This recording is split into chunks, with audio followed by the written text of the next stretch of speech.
Sorry, I wish my granddaughter wasn't having a meltdown right now. That's quite all right. All right, so we're live. We are live on YouTube. Hello, everyone. Sorry that we're just a little bit late. Thank you for your patience.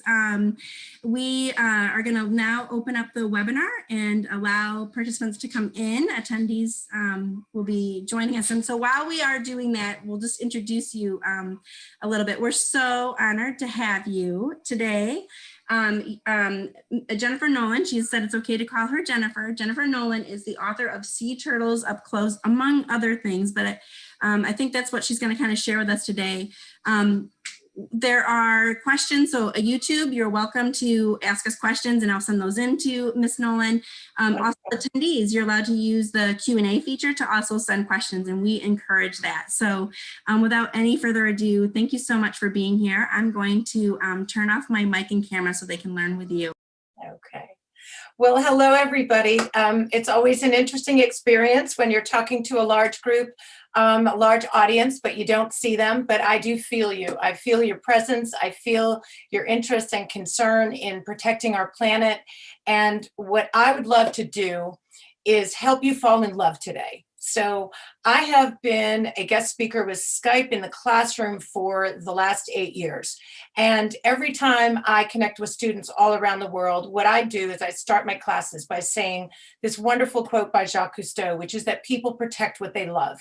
So if I do my job well today, you're going to fall in love with sea turtles. We're going to talk about sea turtles as an example of a threatened species that needs us to basically be their voice, that needs us to show up with compassion and care and a desire to ensure that these species, 7 of them all together, all endangered, 3 critically endangered, we can do this. We can make a difference. We can help protect them. And when we do that, we have to think about the environment in which they live in, which is our oceans. Our oceans cover 71% of our planet. I use this little teeny marble that is basically a little marble of planet Earth. And I remind the students and anyone I talk to at any age that basically the Earth is in our hands. It is up to us what we leave to the future generations. And there's a wonderful Native American expression that basically we do not inherit the Earth. We borrow it from future generations. So we don't inherit it from our ancestors, we borrow it from future generations. And we shouldn't do anything to this planet that will impact the next 7 generations to come. So that is a tall order today, based on the way in which we as a human society, as humanity, when we look at our actions over the last 100 years per se, with the Industrial Revolution, for example, here in the United States, we look at the way we've been treating our planet for the last 100 years, and it's kind of as if we lived in a house and we didn't take good care of it. We've been trashing our home. It's time to clean up our act. It's time to be better members of our society. And let's start with taking one example, as I mentioned, sea turtles. When we look at them, it's a prime example of a species that's been around for millions of years, specifically sea turtles, 110 million years. When you think about that, we really are the new kids on the block. Turtles in general, which we refer to as chelonians, turtles and tortoises, have been roaming the planet for 230 million years. They evolved into ocean creatures, and they've been here in the ocean 110 million years. So now we, the oldest fossils ever found, with any kind of human features at all, are approximately 300,000 years old. So that's why I refer to humanity as the new kids on the block. So this is our opportunity to say, we can do a better job for all of those creatures that came here before us. So let me start with this. Not trying to sell the book, but just sharing with you. Sea Turtles Up Close is a book I wrote quite a few years ago now with a ocean conservationist, world-renowned shark expert, and award-winning nature photographer, Jim Abernathy. To show you a typical day at work for Jim Abernathy, I'll show you the cover of another book we did, which is Sharks Up Close. We are focusing on endangered marine life, and we're trying to help people understand the true nature of these creatures and also help people understand what they can do to protect them. When we think about sea turtles and sharks, we think about the ocean. As I mentioned, 71% of our planet is covered with water. That is their home. So if we care about sea turtles and sharks, we need to care about the ocean. But guess what? Here's the really cool thing. When you care about the oceans, you actually care about yourself. Every other breath of oxygen you take comes from the ocean. It's produced by what we call single cell microscopic plant life, better known by the scientists as phytoplankton. So all those floating plants in the ocean that we can even photograph with satellites up in space, when you look down at the ocean, you see these big giant sheets of like greens and blues, like these neon colors essentially in some of these images. That is your life support system. That is the plant life that is absorbing carbon dioxide and putting out oxygen for us. Every other breath you take, no matter where you live on the planet, comes from the ocean. How do we protect that oxygen source? We do it by protecting the planet. How do we do that? We think about our actions. We think about our choices. We think about what's on our plate. We think about how we pollute or don't pollute. We think about recycling or not recycling. We think about things that create the greenhouse gases that make the earth warm up. I know that on the webinar today, I am speaking to students anywhere from 4th grade, possibly into college. So I'm going to try to stay a little bit to the left and the right here when we talk about how complicated we're going to get. I'm not going to get into ocean acidification and carbonic acid and how all those things happen that makes our oceans more acidic, but we will talk about things that can be simplified that are yet complicated. Like if we pollute, our planet heats up. That's really simple. So we can understand that the more we do things that use more fossil fuels, oil, coal, and natural gas, the more we heat up the planet.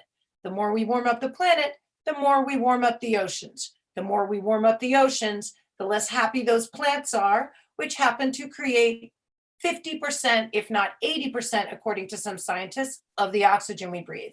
So basically, a set of lungs exists in the ocean for us. And we're going to find out in this class together that we have a lot more in common with sea turtles than you may believe. You ready for this list? They breathe oxygen like we do. They live 80 to 100 years old like we do.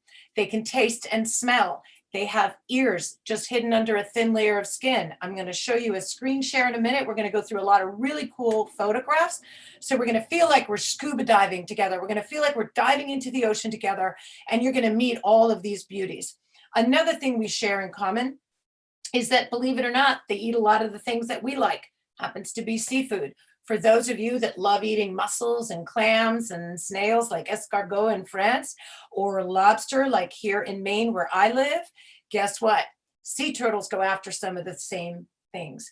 They have a lot more in common than not when it comes to how we relate. So they might look different, they might live underwater, but like us, they need to surface to breathe. For us, we're breathing every day. They're breathing every day too. Every 5 to 20 minutes, they surface for a breath of oxygen. And when they do, they exchange about 80% of the oxygen in their lungs. So with all of that said, as kind of a quick intro, let me just tell you this. Here's what we're going to do. Let's learn about sea turtles. Let's hear some of the beautiful, interesting things about them. Let's talk about the 7 different species. And then let's look at some of the challenges. And then I want you to come away from this webinar feeling wildly empowered.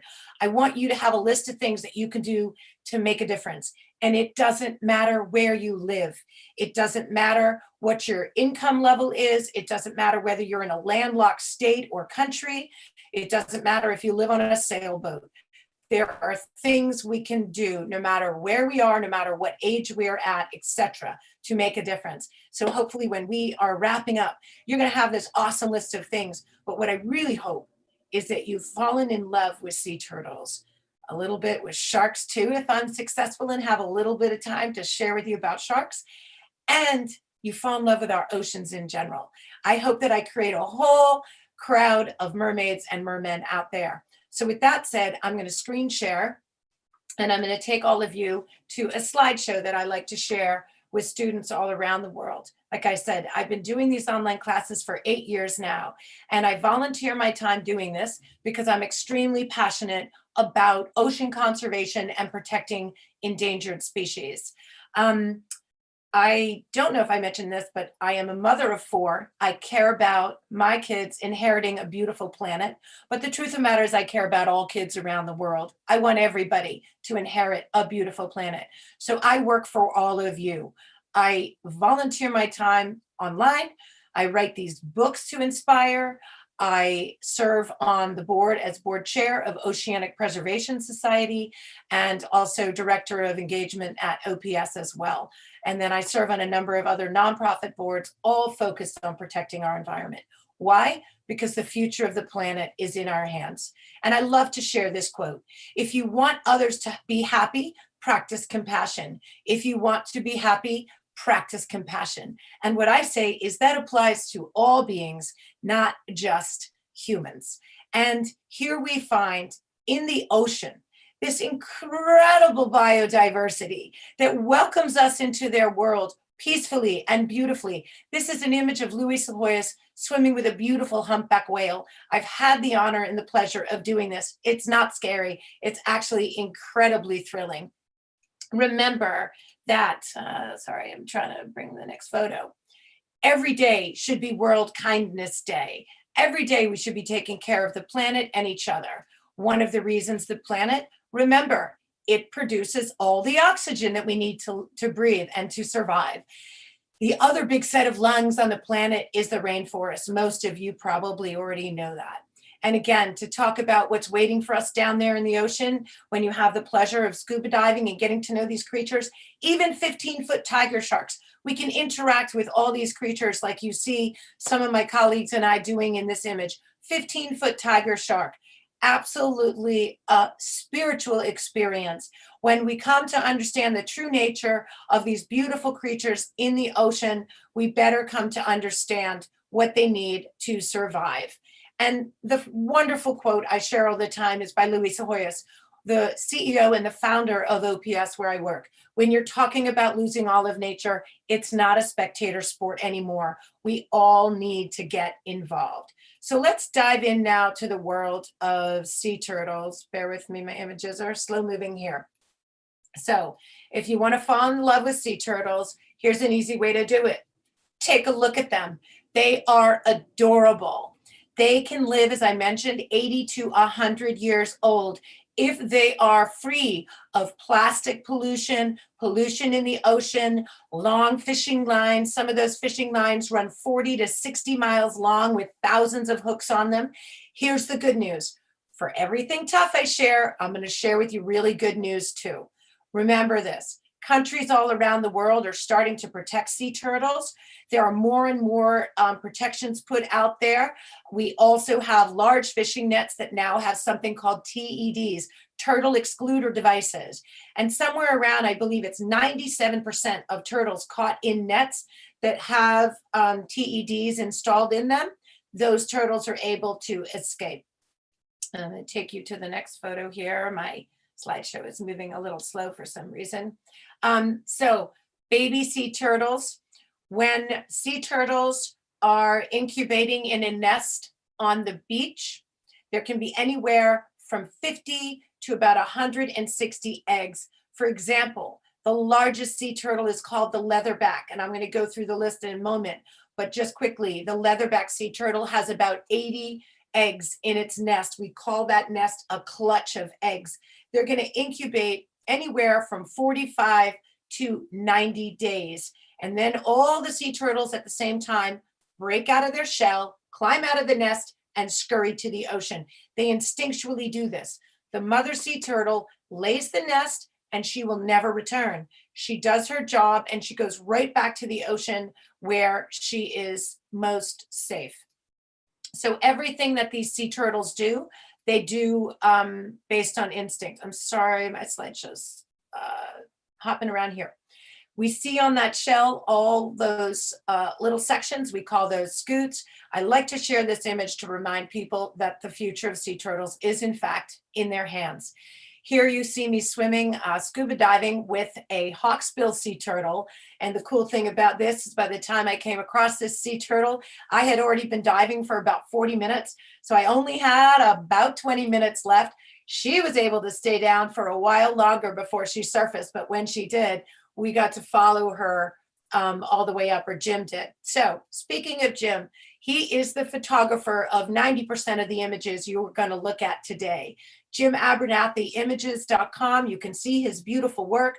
Just Google Jim Abernathy, shark expert, Jim Abernathy, nature photographer. You will find him, follow him on Instagram. This man literally pioneered swimming with sharks without a cage. He has been doing it for approximately 35 years. He got me to go shark diving many times. All 4 of my sons are now certified scuba divers. They've all gone shark diving with me. And I can tell you, if I thought it was not worth the risk, I would not bring my kids down to do it. I really feel that it is a safe thing to do. It's more dangerous to drive down the road. It's certainly more dangerous to text and drive. Please don't do that. We know that it's in terms of shark bites, shark attacks that become fatal. The average is 5 to 12 fatal shark bites a year worldwide out of 7 billion plus people, 5 to 12 annually. I will share with you just a couple stats. We also know that approximately, imagine this, 250,000 sharks are killed. Do you think I'm going to say every day, every hour, every week, every month, or every year? The answer is 250,000 sharks are killed every single day. And there's no debate around this because the fisheries that are doing it are the ones admitting it and giving us those stats for the most part. So this is not some crazy science. The truth of the matter is we need people like Jim Abernathy out there documenting these beautiful creatures, turning the ocean into their office. By the way, that's a wonderful career. Turn the ocean into your office, and you will have a very good day at work every day and be making a difference at the same time. And in addition to a paycheck, you have that paycheck which is feeding you spiritually and on an emotional level. This is a typical day at work for Jim Abernathy. Those are lemon sharks. I've been on dives with him like that, where I'm in the water with over 30 sharks, and it's an absolute thrill. So 250,000 sharks die every single day. That is not sustainable. They've been in the ocean for over 400 million years.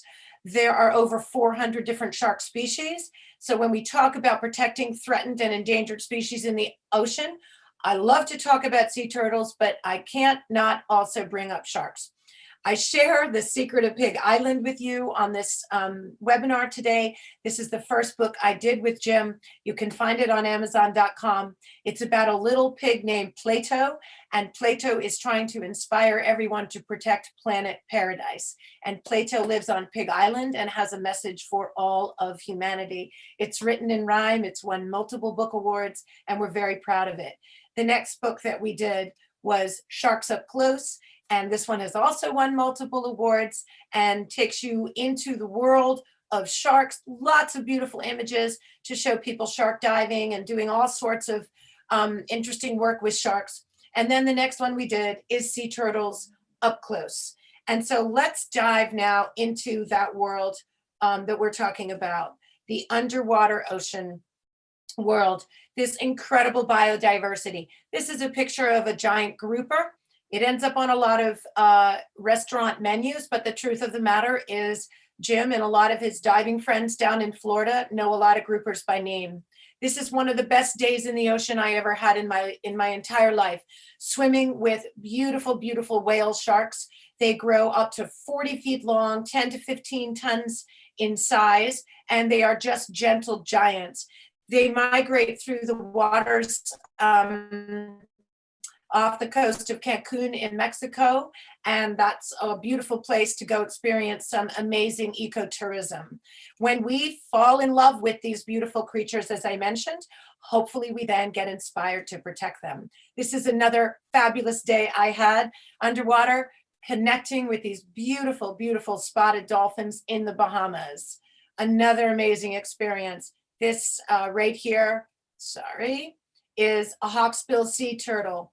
That is the same one you saw me with a few minutes ago, but that now is me in the back saying, my oxygen has run out. And one more image of underwater. This is shark diving with two of my sons, Connor and Jared.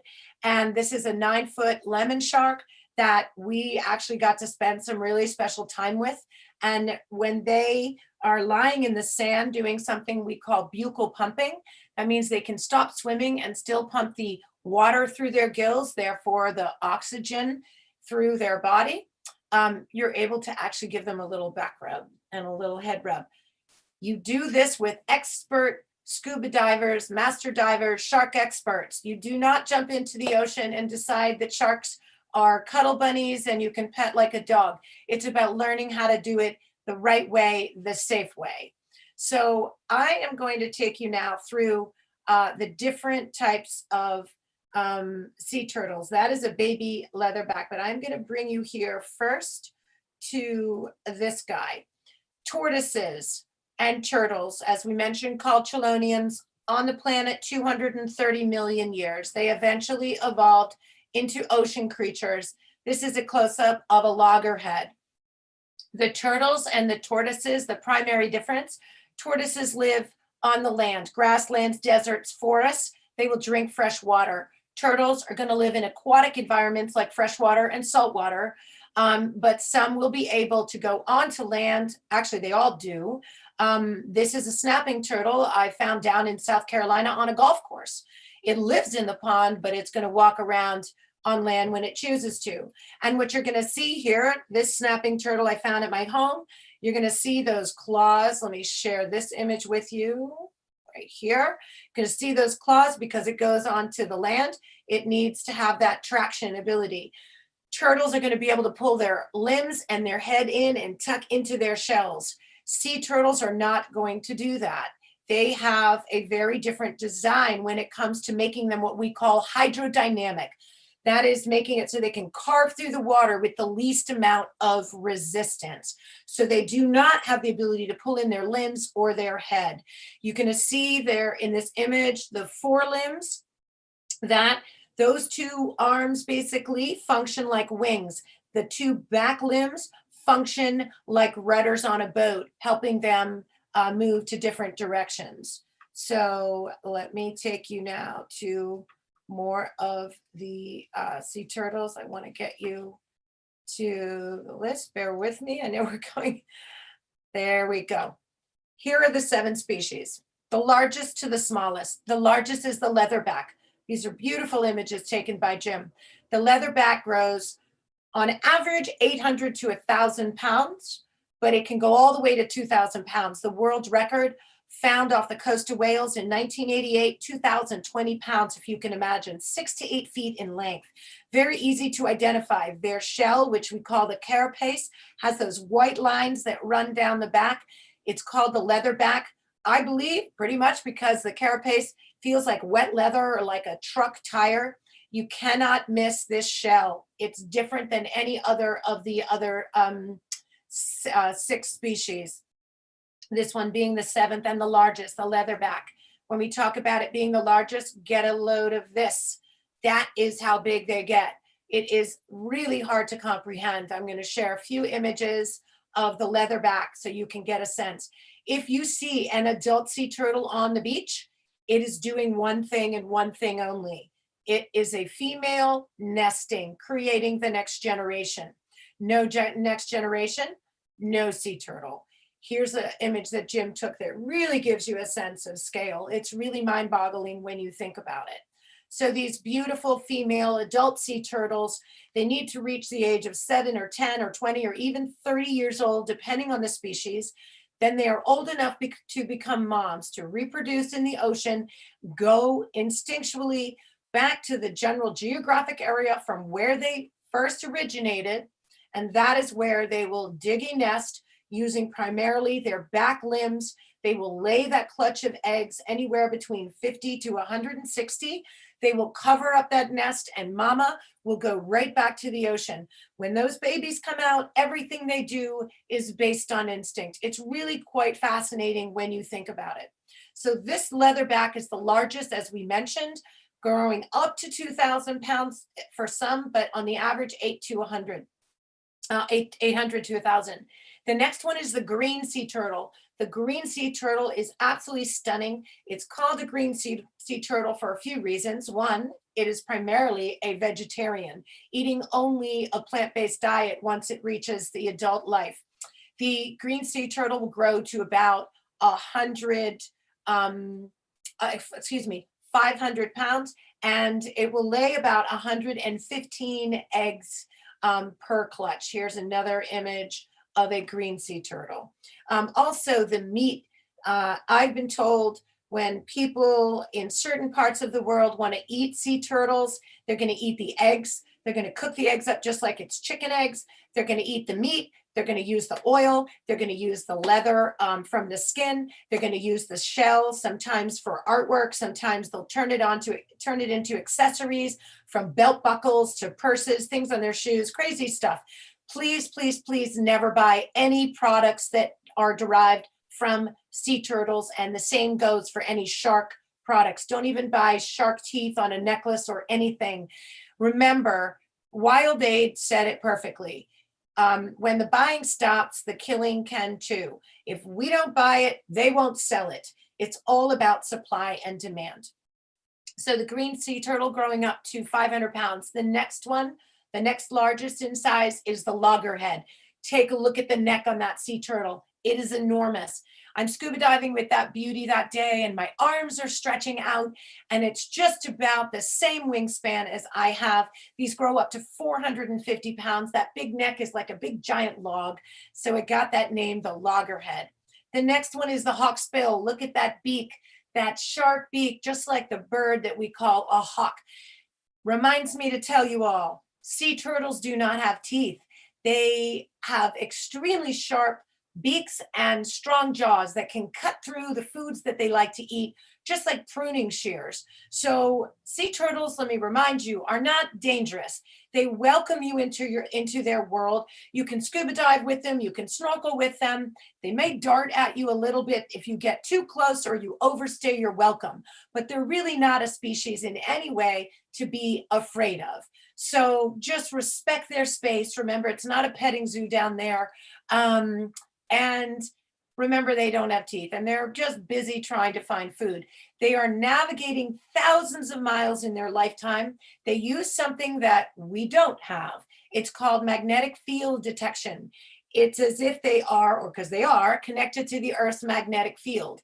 So it's as if they have a GPS system built in. They can travel thousands of miles in their lifetime. They can be born on the shores of Florida and travel all the way over to the shores of Greece and Africa. They can travel all around the world, and they can still come back to the basic vicinity geographical area where they were born, particularly the females when they want to create that nest. And again, that might be a beach they haven't been to for 20 or 25 or 30 years, and they can find their way back.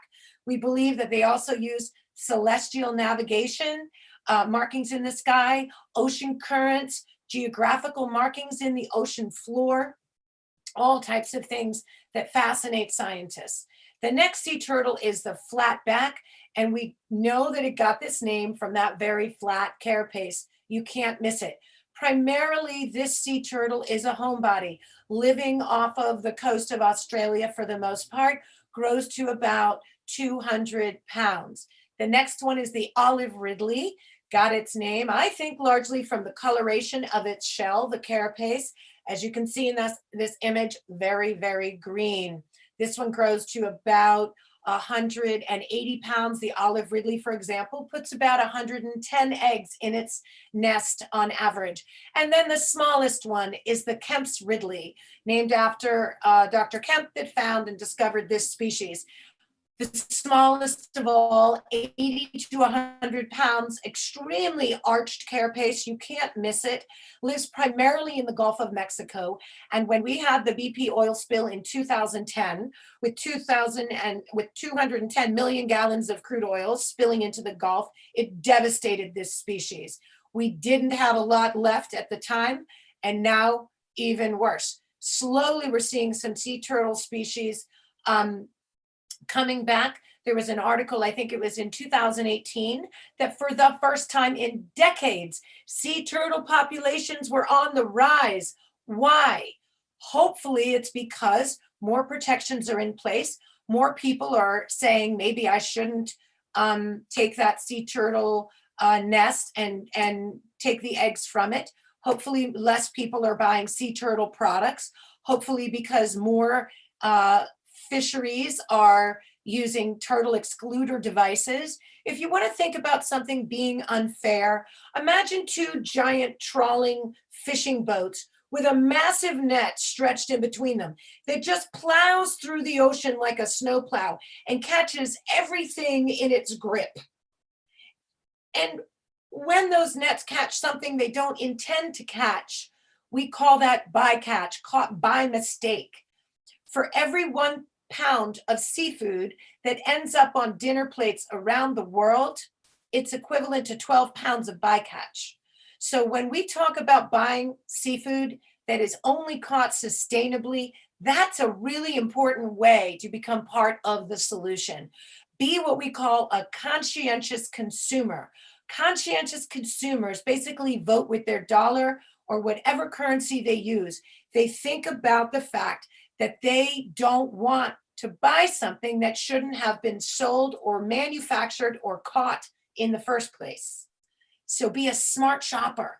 You vote with every single cent you spend. You send a message all the way to the top.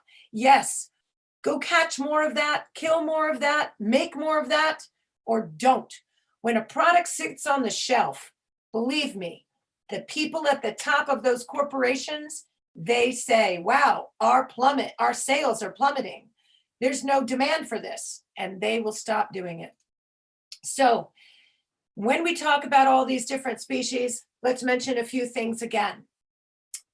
Sea turtles taste and smell like we do. They can hear like we do. Let me show you an image here. Set right behind their eyes, thin layer of skin. That's where their ears are located. They do very well hearing low frequency sounds. They do better listening to sounds, searching for sounds underwater, but they can also hear on the surface. Remember that they breathe oxygen. They are surfacing every 5 to 20 minutes.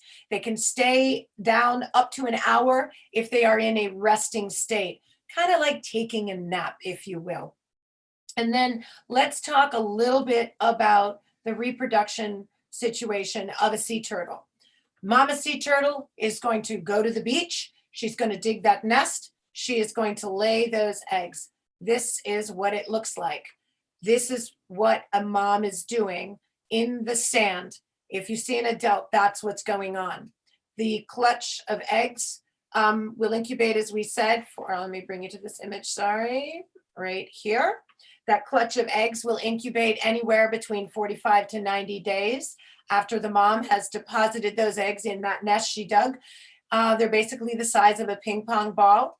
And then when it's game time, all those little sea turtles take off and they head right to the ocean. They're drawn to the ocean for several reasons, but all driven by instinct. There are no road signs.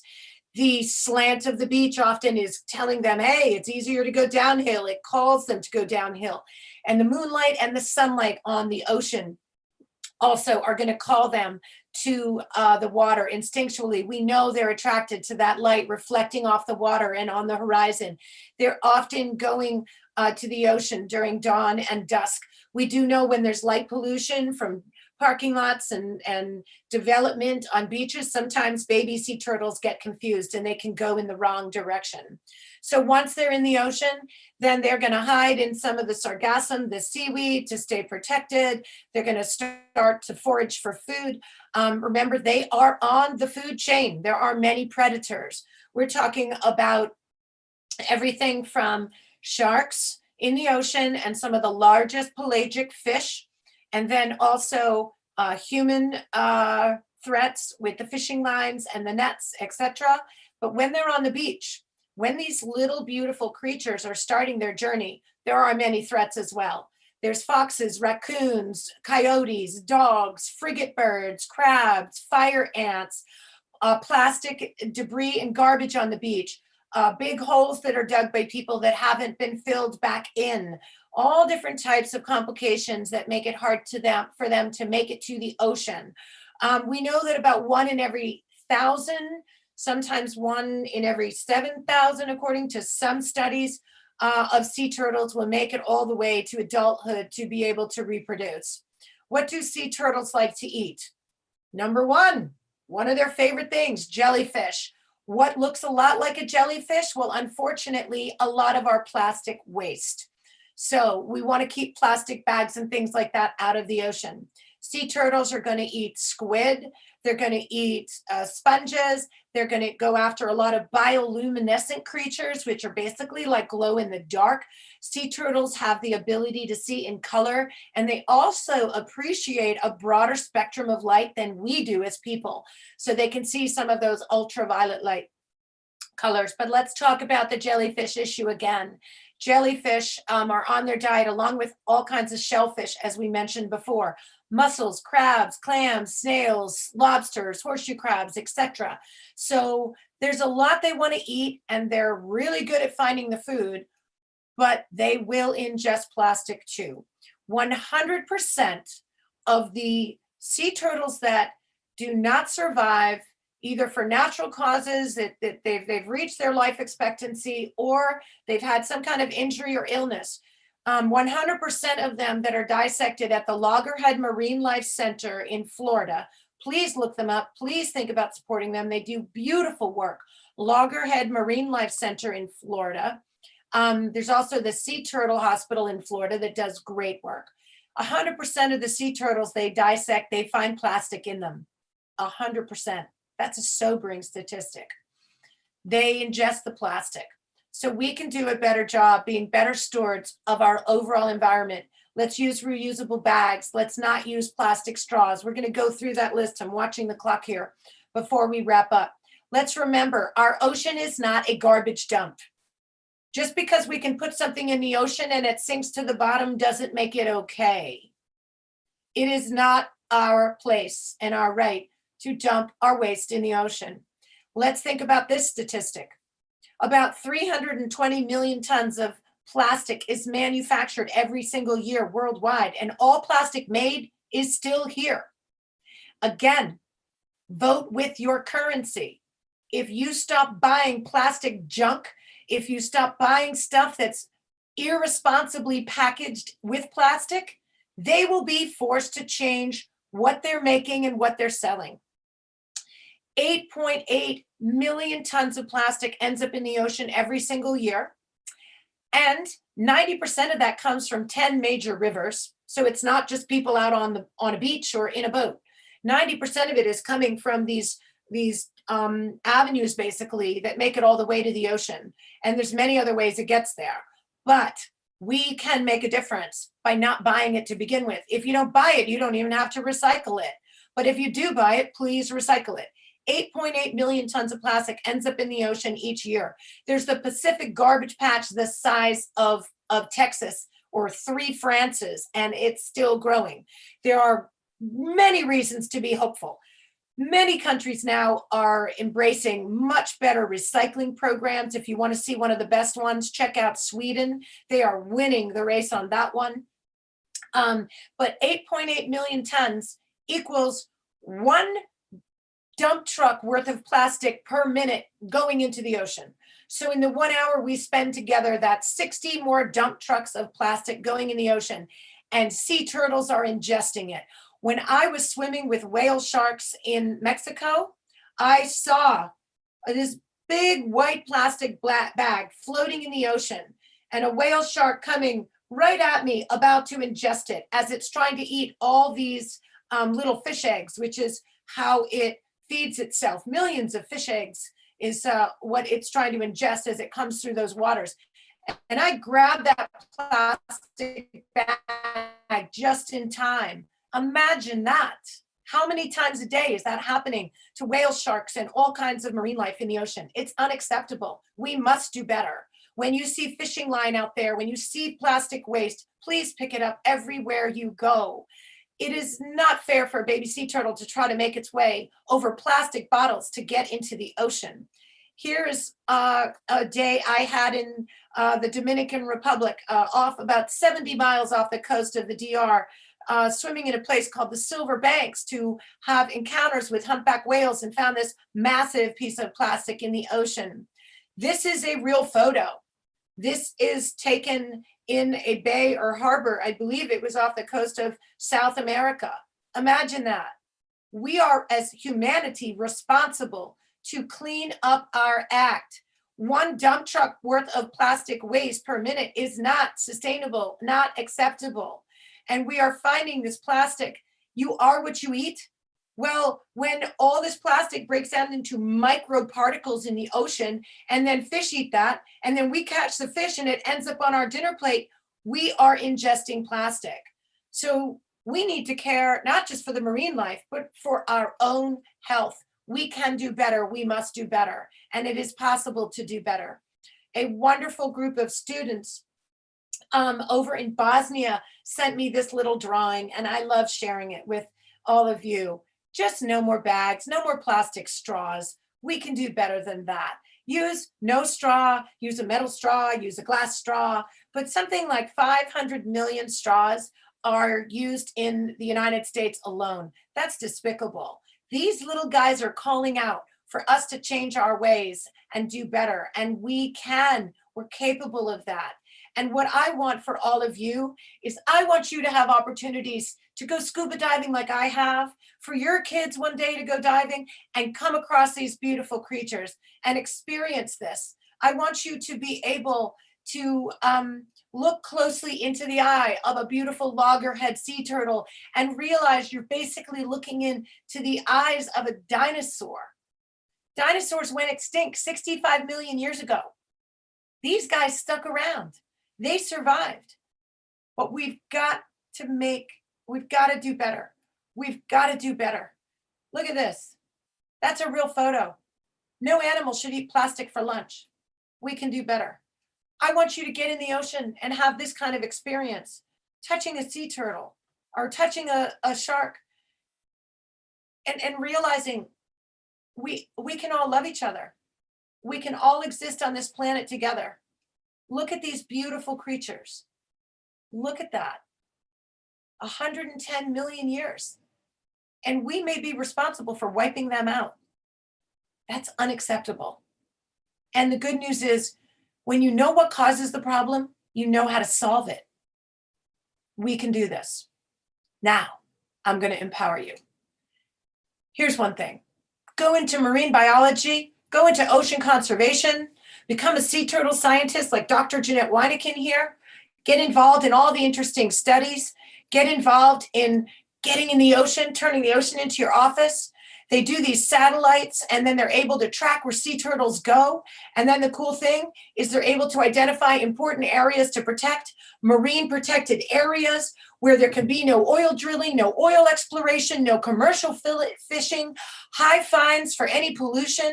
You can work in national parks. You can be part of rescue, rehabilitation. You can be part of returning sea turtles to the ocean.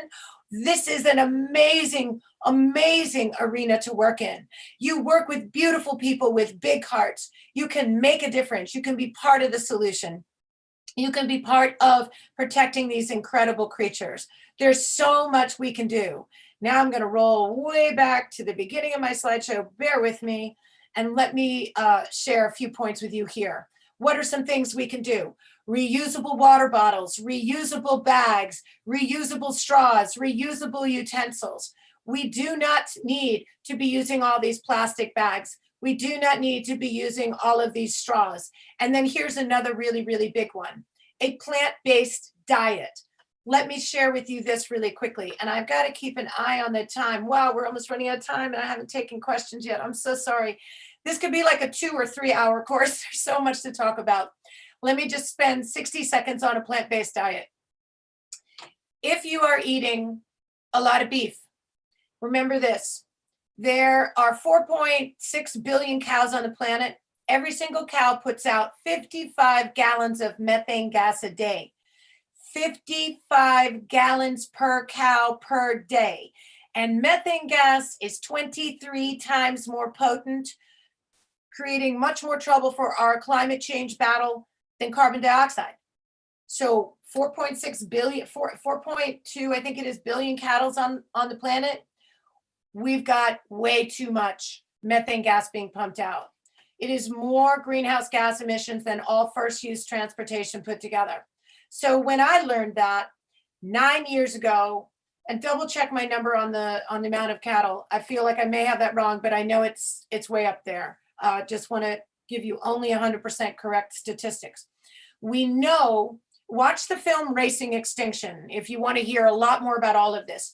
OPS, Oceanic Preservation Society, directed by Luis Sahoyas, Oscar-winning film director, won the Oscar for The Cove in 2009. He directed Racing Extinction. You can find it online easily. It's been aired in 220 countries and territories around the world, seen by millions and millions of people and counting, and it goes into this in much more depth, discussions about protecting species as well as addressing climate change. But when I learned this, I said, that's it, I'm done eating beef. A plant-based diet is better for you, better for the planet, and the cow doesn't mind that it's no longer ending up on a dinner plate. So do some research on that. But I simply gave up eating beef entirely because of climate change. I can't be hypocritical. I drive an electric car and I'm able to have solar panels at my home that charge my car. So my entire home, this computer today, my cell phone, the coffee I brewed this morning, which I could use it to, all of it, compliments of the sun that is blasting through my window today, thankfully. So there's many things we can do to make a difference, but it doesn't cost more to go to a plant-based diet. So keep that in mind. It's a wonderful way. And remember this, 50% of the world's population relies on seafood as its primary source of protein. And fish live in the ocean. If you want what ends up on your plate to be clean, think about what goes down your drains. Think of all the drains in the world. So let's use better cleaning products, biodegradable dish soap, biodegradable laundry detergent. Use everything you can that's biodegradable, because everything that goes down your shower drain, your dishwasher, your washing machine, all of these cleaning products eventually go through wastewater, eventually go into lakes, river streams, and eventually the ocean. So what is on your dinner plate has come from what you put in the ocean. The straw issue, again, there you go. There's the stat, 500 million plastic straws just in this country alone. And here's just a photo of some friends of mine and I. That was a beach cleanup that we did in about 2 hours on an island off the coast of Maine. And we feel like we have very pristine coastlines here, but that was an hour of cleanup. We can all make a difference to protect this planet. Remember, Earth is your home. It is your home. When someone says, where do you live? You can say Earth, because that's your primary address. There's no planet B. And remember this, 50% of the oxygen we breathe comes from trees and plants, and the other 50% from the ocean. So when we protect sea turtles and sharks, we protect the ocean as well when we care. And when we do all of that, we protect ourselves. I'm going to go off of screen share here and just close by saying, I am sorry that we weren't able to get to Q&As. There's so much to cover. Hopefully some of those questions ended up being answered as I kept going. And I know I talked a little fast, but I did that so we could cover a lot. And it is an honor to be in touch with all of you.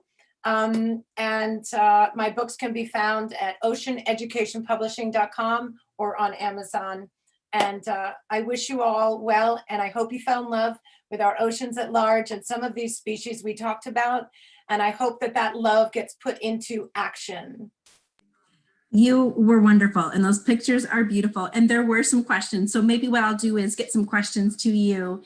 Very curious fourth grade class from Harriet Gifford, and they sent you 7 questions that I thought were kind of cute. And you did answer the majority of them, but there were a couple of really good ones in there. So thank you so much. You're very welcome. It was my pleasure. Everybody stay well out there. These are trying times. We all have to keep ourselves healthy as well as the planet. Yeah.